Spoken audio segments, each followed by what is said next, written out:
If a picture paints 1,000 words, these are images Donald Trump would rather forget. A friendship forged at parties in the 1980s. But by 2019, shortly after Jeffrey Epstein's arrest on sex trafficking charges, it was a different matter. I did have a falling out a long time ago. The reason doesn't make any difference, frankly, but I haven't spoken to him in probably 15 years or more. I wasn't a big fan of Jeffrey Epstein, that I can tell you.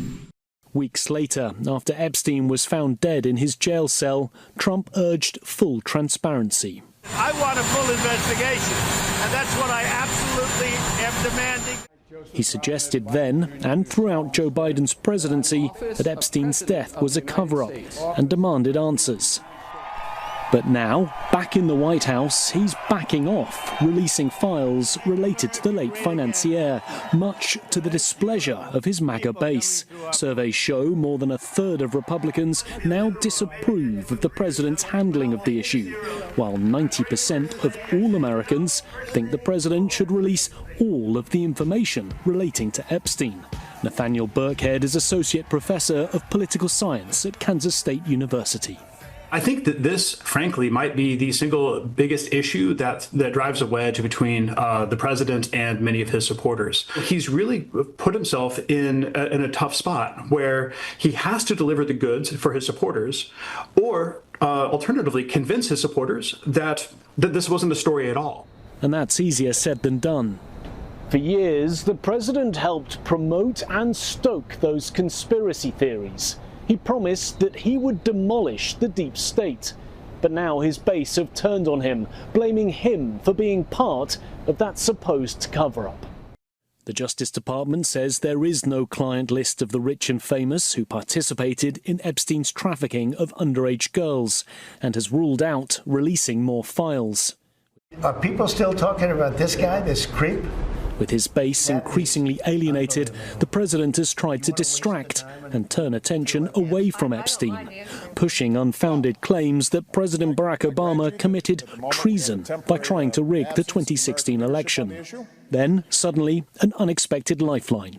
Donald Trump was also given a real golden ticket out of this by the fact that the Wall Street Journal published an article. A bombshell report that alleged Trump sent Epstein a bawdy birthday card in 2003, making the Wall Street Journal the new common enemy. Here's Professor Todd Belt, the Director of Political Management at George Washington University. Now that allows him to go after the press, which he loves to do, and which his MAGA base likes. And this is actually helping a little bit redirect the attention more at the media rather than the president himself. This week, the Wall Street Journal followed up with a second exclusive, reporting that Attorney General Pam Bondi told the president in May his name appears multiple times in the investigation files relating to Epstein. It's unclear the context of those references, but administration officials in the meeting labelled it unverified hearsay. Trump also tried to appease his base by requesting the release of secretive grand jury documents relating to Epstein's 2019 prosecution, only for a judge to refuse, which is helpful to the president, as Brian Uzi, a sociologist and professor from Northwestern University, explains. And that's when he'll say, this is all I can do because that's all the courts will allow me to do. And he's going to, again, blame it on something else that people in his MAGA movement also dislike, and that is the court system.